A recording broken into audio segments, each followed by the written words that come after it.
या एनडीए गठबंधन को जैसे एक ट्रेनिंग दी गई थी कि सब लोग जितना झूठ बोल लेंगे उतने कामयाब रहेंगे। पार्टी के बड़े नेता एसी से बाहर नहीं निकलते हैं। तो आप देखे होंगे सब लोग बोलने लगे और जनता ने ऐसा सीख दिया कि जिले स्तर से लगा, क्षेत्रीय स्तर से लगा, प्रदेश स्तर तक इनके जितने नेता पदाधिकारी संगठन के लोग हैं, मेरे समझ से 100 नहीं तो 80 या 90% सब लोग अपना बूथ बुरी तरह हार गए हैं। जिले के जो बीजेपी के पदाधिकारी थे वो बहुत ज़्यादा अति उत्साही थे और बहुत बड़बोलेपन में वो बहक गए। उनको ये लगा कि हम मोदी और योगी के नाम पे ही चुनाव जीत जाएंगे। और इतनी, एक तो गर्मी में चुनाव हुआ और उनको खुद इतनी गर्मी लगती थी, वो अपनी स्कॉर्पियो से नीचे कोई उतरा नहीं। जो 4 दिन का भी बीजेपी कार्यकर्ता होगा वो भी 4 दिन में पता न कहाँ से क्या नौकरी करके लाया या क्या कहाँ से लाया कि उसके पास एक स्कॉर्पियो आ गई, अपने आप को बड़ा नेता समझा और उससे नीचे उतर के आम जनमानस के पास वो जा नहीं सका। निरहुआ जी से कर दिया जाए तो पहले निरहुआ जी को बैठाना, भारतीय जनता पार्टी के लोग बैठाना शुरू कर दिए और अपना बूथ भी हारना शुरू कर दिए। और इसका जीता जाता सबूत आप जाके इलेक्शन ऑफिस से आप जाइए, सबका बूथ चेक करिए। जितने लग्जरियस गाड़ी से घूमने वाले लोग हैं सब बूथ हार गए। तो बैठा रहे हैं सबको, आइए इधर बैठ जाइए, आइए इधर बैठ जाइए, इसलिए कि मेरी डोंगिया नाय कहां जाएगी। मोदी जी डोंगिया नाय की सवारी उन्होंने लेके परेशान है, कश्मकश में है कि नायडू जाइएगा नहीं, चंद बाबू नायडू जी बैठिए, नीतीश कुमार जी बैठिए, पलटू चाचा बैठिए, कहीं पलट मत जाइएगा, नहीं तो पूरा का पूरा खेड़ा बिगड़ जाएगा। फिल्म इंडस्ट्रीज के सारे हीरोइन उनको ला करके उन्होंने मैदान में उतार दिया था। तो 2 जगह ऑर्केस्ट्रा चल रहा था, एक जगह पवन सिंह का आरा में और दूसरी जगह आजमगढ़ में निरहुआ का। तो ऑर्केस्ट्रा में भीड़ जुटाई जा सकती है, चुनाव नहीं जीता जा सकता है। बटोरिया से मारना होला ये बाबू। पत्रकार साथियों, गांव में पुरनिया कहते हैं कि बटोरिया से मार नहीं होती। ये बटोरिया से लोकतंत्र के खिलाफ ये राजतंत्र कायम करना चाह रहे हैं। अंजना कश्यप जी आई थी आजमगढ़, वो कह रही थी कि हेलीकॉप्टर का राज तिलक होने जा रहा है। मैंने कहा कि ये राज तिलक हेलीकॉप्टर का होगा कि राज तिलक का रानी के पेट से राजा पैदा होगा। अंजना ओम कश्यप जी, आपको मालूम नहीं है ये देश संविधान से चलता है, रानी के पेट से राजा पैदा नहीं होगा। सबसे पहले तो मैं आपको धन्यवाद देता हूं। और जहां तक निरहुआ का सवाल है, आप देखे होंगे कि निरहुआ को या पूरे भारतीय जनता पार्टी के लोगों को या एनडीए गठबंधन को जैसे एक ट्रेनिंग दी गई थी कि सब लोग जितना झूठ बोल लेंगे उतने कामयाब रहेंगे। ये लोग झूठ बोलने में ही विश्वास रखे, बड़बोलापन तो ये लोग पहले से ही थे और जनता ने सब कुछ देख लिया था, जान लिया था। और समाजवादी पार्टी को कहिए, हमारे जो आदरणीय धर्मेंद्र यादव जी सांसद जी हैं इनको कहिए, चाहे इंडिया गठबंधन को कहिए, हर जात धर्म मजहब के सभी लोगों ने सहयोग दिया, वोट दिया।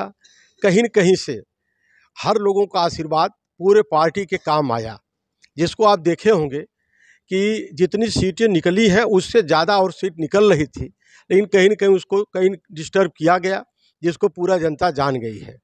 लेकिन अब आज इन लोगों के समझ में नहीं आ रहा कि हम क्या कहें। ये लोग बड़पोलापन में एक नेता इनके बड़े बोल दिए कि समाजवादी पार्टी के बड़े नेता एसी से बाहर नहीं निकलते हैं। तो आप देखे होंगे सब लोग बोलने लगे और जनता ने ऐसा सीख दिया कि जिले स्तर से लगा, क्षेत्रीय स्तर से लगा, प्रदेश स्तर तक इनके जितने नेता पदाधिकारी संगठन के लोग हैं, मेरे समझ से 100 नहीं तो 80 या 90% सब लोग अपना बूथ बुरी तरह हार गए। अब ये लोग देख लें कि जनता समझ गई कि नहीं समझ गई, कौन एसी से निकलता है, कौन एसी से नहीं निकलता है। बस बार बार एक बात दोहराते हैं कि ये जो है विरासत पा गए, वरासत होती है, विरासत होती है, सभी लोग भूल गए हैं। अब इनको ये भी पता चल रहा है कि छोटा छोटा जो यहाँ वहाँ जितना भी इंडिया गठबंधन का जितनी भी सीटें आई हैं, छोटे छोटे दल हैं, सबकी क्या कीमत है, क्या है। आप देखे होंगे कि ये लोग हमेशा आत्मनिर्भर का भाषण देते रहे और सब लोग एक ही बात बोलते थे। इनके छोटे कार्यकर्ता भी गांव घर में कहीं बैठ जाते थे, कहीं न्योता हकारी में बैठ जाते थे, तो एक भाषा बोलते थे कि आत्मनिर्भर बनना सीखिए। जनता ने ऐसा सिखा दिया कि ये लोग खुद आज दूसरे के ऊपर निर्भर हो गए हैं, जिसको आज आप देख रहे हैं कि लोग खुद दूसरे पर निर्भर होकर अपनी सरकार बनाने के लिए कैसे गिड़गिड़ा रहे हैं, कैसे बगल में सबको बैठा रहे हैं, कैसे लोगों को सम्मान दे रहे हैं, झूठा झूठा आश्वासन दे रहे हैं। अब यही सब आप लोग देख रहे हैं, आप लोग मीडिया के साथी हैं, आप लोग भी ज़्यादा से ज़्यादा जानते हैं मेरे समझ से हैं। हम लोग तो जो बता रहे हैं एक पार्टी दल के हैं, लेकिन आप लोग खुद देख लिए कि समाजवादी पार्टी ये समाजवाद से लोग हैं और ये समाजवाद की जीत हुई है। आदरणीय सांसद जी की हो, चाहे इंडिया गठबंधन की हो, चाहे हमारे समाजवादी पार्टी के पूरे प्रदेश में हो, कहीं भी कहीं आप देख लीजिए कि ये समाजवाद की जीत हुई है। और समाजवादी पार्टी की जीत तो अलग है, समाजवादी इतने बड़े लोग जीत दिलाए समाजवाद की कि जिसको खुद विपक्ष के लोग नहीं सोच पा रहे थे। और आपको मैं बता दूं कि कहीं कहीं लोग शर्त लगाए थे कि समाजवादी पार्टी की उत्तर प्रदेश में 10 से ज़्यादा सीट नहीं निकलेगी। अब उन लोगों से पूछिए क्या है, बड़े स्तर पर तो लोग जो लगा के बैठे थे देख ही रहे हैं, जिसको आदरणीय राहुल जी भी कह रहे हैं कि इसकी जांच होनी चाहिए। ये लोगों ने सट्टा बाजार को क्या पहुंचा दिया, कहां से क्या कर दिया। ये लोग जाते जाते भी देश के लोगों का नुकसान किए और जहां तक बना झूठ बोलकर सरकार बनाने की कोशिश किए, लेकिन जनता समझ गई है और जनता ने इनको सीख दिया। आप खुद देख रहे हैं कि पूरे प्रदेश में तो जो योगी जी कर रहे थे बुलडोजर वाली कार्रवाई, इसमें भी कहीं न कहीं पक्ष ले रहे थे। बहुत लोग यहाँ वहाँ थे। हमारे राष्ट्रीय अध्यक्ष जी बराबर कहते रहे कि कुछ लोग क्रिकेट का उद्घाटन कर रहे हैं और अभी जिले के कप्तान के साथ कर रहे हैं, पुलिस उनको खोज रही है। और आप ताज़ा उदाहरण देख लीजिए, अयोध्या के लोग बहुत परेशान हैं। वहाँ उन लोगों ने वही काम किया, बुलडोजर चला दिया और गरीब लोगों को परेशान कर दिया। वो सब सड़क पर आ गए, ठेले पर परिवार लेकर चल रहे हैं। और आज की स्थिति क्या है कि लोग वही बोल रहे हैं जो नहीं बोलना चाहिए, फिर कि सब लोग प्रसाद अपने घर से लेके जाएं, अयोध्या में किसी दुकान से खरीदने की जरूरत नहीं है। तो जनता वहाँ तो खुद दिखा दी कि बहुमत किसकी है। नहीं तो राम को लाए, हम उनको लाएंगे। तो हमारा तो यही था कि जी राम को जो लाए हैं राम उनको ले जाएंगे, इसलिए कि राम को नाम को उन्होंने इतना भजा लिया, इतना झूठ बोल लिया कि राम भी उनको देखते देखते परेशान हो गए और वो सोच लिए कि इन सबों को हमको लेके जाना जरूरी है, नहीं तो देश को बर्बाद कर देंगे और जनता को मुक्ति दिलाने का काम राम ने किया। देख ही रहे हैं प्रधानमंत्री जी, अभी कुछ देर तक लग रहा था कि इधर उधर हो जाएगा मामला, शपथ नहीं हो पाएगी, बहुमत नहीं हो पाएगी, कैसे कैसे किसी को दाहिने किसी को बाएं बैठा बैठा रोक रहे हैं। अब उनको खुद समझ में आएगा। आपसे हम बताए ना कि आत्मनिर्भर बनाने चले थे, खुद निर्भर हो गए हैं दूसरे पर।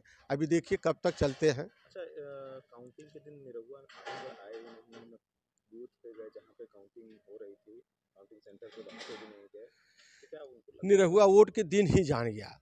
जिस दिन 25 तारीख को आजमगढ़ में वोट पड़ रहा था, निरहुआ जान गया कि हम हार रहे हैं और बुरी तरह हार रहे हैं, और जान रहा था कि धर्मेंद्र यादव जी की बड़ी जीत होने जा रही है। इसीलिए वो काउंटिंग में नहीं गया, कहीं नहीं गया।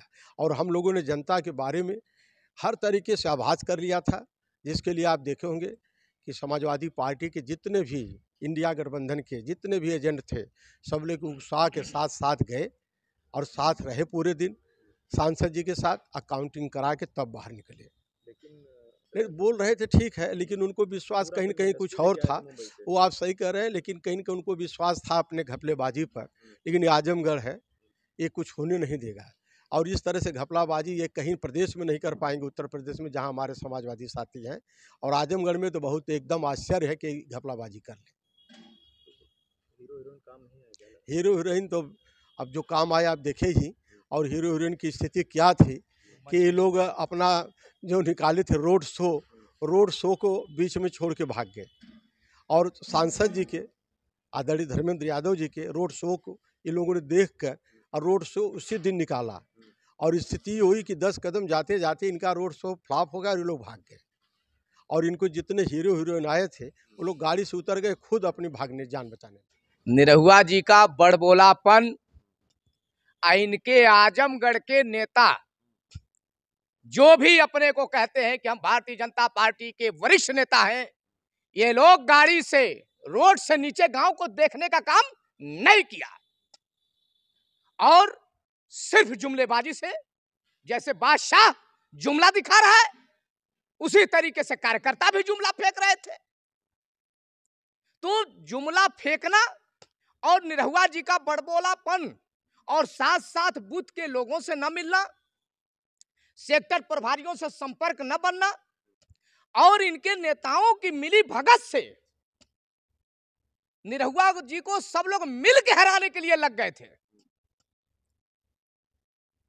जब इनको लग गया कि समाजवाद बलिया से लेके फैजाबाद, मेरठ, कैराना, अमरोहा, बदायूं, ये धरती को जब चीरती फाड़ती हुई संविधान की रक्षा के लिए जब गांव गांव से जनता बोलना शुरू कर दिया, तो इनको लगा कि अब चुनाव बैठ रहा है, तो क्यों नहीं शुरुआत निरहुआ जी से कर दिया जाए। तो पहले निरहुआ जी को बैठाना, भारतीय जनता पार्टी के लोग बैठाना शुरू कर दिए और अपना बूथ भी हारना शुरू कर दिए। और इसका जीता जाता सबूत आप जाके इलेक्शन ऑफिस से आप जाइए, सबका बूथ चेक करिए। जितने लग्जेरियस गाड़ी से घूमने वाले लोग हैं सब बूथ हार गए, सब बूथ हार गए। और सब बूथों पर लोकतांत्रिक व्यवस्था के साथ संविधान को बचाने को लेकर सभी लोगों ने वोट किया।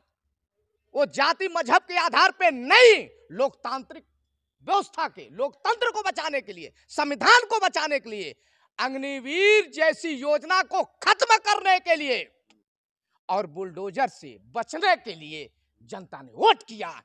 आज उसी का नतीजा है कि पूरे हिंदुस्तान के चप्पे चप्पे पर लोकतांत्रिक व्यवस्था में जनता ने अपनी उंगलियां जो है प्राइमरी पाठशाला पे जाकर जो अपनी एक वोट देने का काम किया है, उसने साफ साफ पूरे हिंदुस्तान से आज माननीय मोदी जी शपथ ले रहे हैं।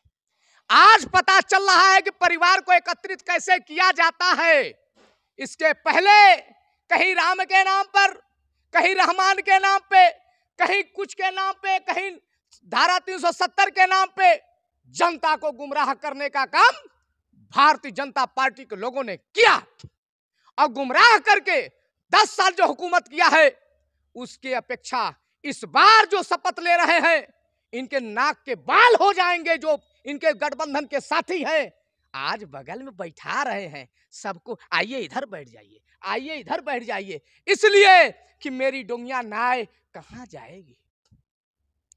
मोदी जी डोंगिया नाय की सवारी उन्होंने लेके परेशान है, कश्म है कि नायडू जाइएगा नहीं, चंद्रबाबू नायडू जी बैठिए, नीतीश कुमार जी बैठिए, पलटू चाचा बैठिए, कहीं पलट मत जाइएगा, नहीं तो पूरा का पूरा खेड़ा बिगड़ जाएगा। आज शपथ लेंगे, साल भर जाते जाते इस सरकार की वो दुर्दशा होगी, शायद हिंदुस्तान में आजादी से अब तक आपने देखा नहीं होगा। मेरे साथियों, ये वो कारनामा होने जा रहा है और बच्चा बच्चा जान गया है कि बटोरिया से मारना होला। ये बाबू पत्रकार साथियों, गांव में पुरनिया कहते हैं कि बटोरिया से मार नहीं होती। ये बटोरिया से लोकतंत्र के खिलाफ ये राजतंत्र कायम करना चाह रहे हैं और आज देश इसको जो है शर्मसार होता हुआ दिखाई दे रहा है। आज देश इसको जो है देख रहा है और साल भर जाते जाते देखिएगा कितना भयावह स्थिति देश की होगी और इनको कुर्सी से बेदखल होना पड़ेगा और सेकुलरिज्म की सरकार बनेगी, इंडिया गठबंधन की सरकार बनेगी, लोकतांत्रिक व्यवस्था में संविधान के अंदर सरकार बनेगी। इंडिया के एक एक चप्पे पर, एक एक दहलीज पर हिंदुस्तानियों का नारा होगा कि हम सब भारतीय हैं। अच्छा, एक सवाल ये अभी आ रहा था कि एग्जिट पोल जब आ रहा था तो एग्जिट पोल में तो नजर आ रहा था कि जैसे लग रहा था कि फिर एनडीए बहुमत से आ रही है। अब सरकारी गोदी मीडिया उनको पूरा पैकेज दिया गया। आपने देखा होगा, अंजना कश्यप जी आई थी आजमगढ़, वो कह रही थी कि हेलीकॉप्टर का राज तिलक होने जा रहा है। मैंने कहा कि यह राज तिलक हेलीकॉप्टर का होगा कि राज तिलक का रानी के पेट से राजा पैदा होगा। अंजना ओम कश्यप जी, आपको मालूम नहीं है यह देश संविधान से चलता है, रानी के पेट से राजा पैदा नहीं होगा। राजा पैदा होगा, राजकुमार पैदा होगा तो लोकतांत्रिक व्यवस्था के तहत मत के पेटी से पैदा होगा, न कि तुम्हारे गोदी मीडिया से पैदा होगा। ये अपना हेलीकॉप्टर लेके चली जाओ, आजमगढ़ के लोग तुम्हारे हेलीकॉप्टर देखने वाले नहीं है। तुम्हारा हेलीकॉप्टर जाके दिल्ली के लाल किला के किनारे जाके रुकेगा और लास्ट में तुम सिसकियां भरोगी। जब सीटें बढ़ने लगी तो इंडी गठबंधन जो कह रहे थे, माननीय बादशाह जी, बादशाह कह रहे थे इंडी गठबंधन, पूरा चुनाव भर इन्होंने कहा। और जब इंडिया गठबंधन के साथियों की सीटें निकलना शुरू हो गई। गांव से लेकर शहर तक जब सीटें निकल लगी, महानगरों तक सीटें निकलने लगी, तो लास्ट में मोदी जी कहने लगे इंडिया गठबंधन। फिर मीडिया के साथी भी कहने लगे इंडिया गठबंधन। तो मीडिया की और बादशाह की मिली भगत से सारी कारनामा हुआ है और जनता इसको जो है माफ नहीं करेगी। उत्तर प्रदेश में बीजेपी की एक तरीके से करारी शिकस्त हुई है और उत्तर प्रदेश में वो भी पूर्वांचल उसके आसपास जिलों में बहुत ज़्यादा बीजेपी सीटें हार गई हैं। उसका प्रमुख मुद्दा था रोजगार और युवाओं के प्रति जो इनकी नीतियां वो एकदम निरंकुश नीतियां, शून्यता है। रोजगार जैसे पूर्वांचल का जो ज़िला है उसके आसपास के ज़िले ऐसे हैं कि वहाँ के जो युवा हैं वो सरकारी नौकरी पे बहुत ज़्यादा निर्भर करते हैं। यहाँ स्वरोजगार संबंधी बहुत सारी फैक्ट्रियाँ, उद्योग धंधे नहीं है और हर दूसरे घर का कोई न कोई विद्यार्थी, कोई न कोई युवा एक प्रतियोगी छात्र में लगा है और सरकारी नौकरियों के प्रति जो इनकी नीतियाँ थी एकदम शून्य थी। सरकारी नीतियाँ, उत्तर प्रदेश शासन भी निरंकुश था, नौकरियों को दबा के रखा था। 5-5 साल में नौकरियां देता था, वो भी नौकरियां पूरी नहीं होती थी, अंतिम चयन तक अंतिम परिणाम तक नौकरियां पहुंच नहीं पाती थी और जो होती भी थी उसमें पेपर लीक हो जाता था। और आधे से ज़्यादा जो युवा फौज और पुलिस की तैयारी करते हैं उनमें इतनी निरंकुशता आ गई थी कि उनका एक गुस्सा हो गया था कि उनको बीजेपी के खिलाफ ही वोट करना है और इसी का भुगतान बीजेपी आज कर रही है पूर्वांचल उसके आसपास जिलों में। अग्निवीर का इफेक्ट रहा है इसका मतलब? बहुत ज़्यादा अग्निवीर और पुलिस, ये दो मुद्दे बीजेपी को कहीं न कहीं बैकफुट पे ढकेल दिए क्योंकि पूर्वांचल और उसके आसपास का ज़िला पूर्णतः जो युवा है पूर्णतः इसी पे निर्भर करते हैं कि उनको सरकारी नौकरी ही चाहिए क्योंकि आसपास कोई रोजगार, ना तो कोई फैक्ट्री है, ना कोई उद्योग धंधा है। जैसे हम दिल्ली एनसीआर के आसपास तो रहते नहीं हैं कि हमें प्राइवेट जॉब यहाँ बहुत ज़्यादा मिल जाएगी। यहाँ पे प्राइवेट जॉब्स क्रिएशन बहुत कम है और यहाँ जो निर्भरता युवाओं की वो सरकारी नौकरी पर, उसमें भी प्रमुख है आर्मी, फौज और ये पुलिस और इन सब के प्रति इनकी नीतियाँ एकदम शून्य है। इसका बहुत प्रभाव देखने को मिला। आजमगढ़ जिले के जो बीजेपी के पदाधिकारी थे वो बहुत ज़्यादा अति उत्साही थे और बहुत बड़बोलेपन में वो बहक गए। उनको ये लगा कि हम मोदी और योगी के नाम पे ही चुनाव जीत जाएंगे और इतनी, एक तो गर्मी में चुनाव हुआ और उनको खुद इतनी गर्मी लगती थी वो अपनी स्कॉर्पियो से नीचे कोई उतरा नहीं। जो 4 दिन का भी बीजेपी कार्यकर्ता होगा वो भी 4 दिन में पता न कहाँ से क्या नौकरी करके लाया या क्या कहाँ से लाया कि उसके पास एक स्कॉर्पियो आ गई, अपने आप को बड़ा नेता समझा और उससे नीचे उतर के आम जनमानस के पास वो जा नहीं सका। और जब आम जनमानस के पास आप नहीं जाएंगे, अपनी नीतियां नहीं बताएंगे तो आम जनमानस आपसे खफा पहले से भी था और आपकी नीतियां युवाओं के प्रति इतनी बुरी हो गई थी कि हर एक परिवार कहीं ना कहीं इनको हटाना चाहता था कि इस किसी तरीके से हम इस सरकार को बदल दें और उसका इफेक्ट देखने को मिला। ये एक ऐतिहासिक जिला रहा है।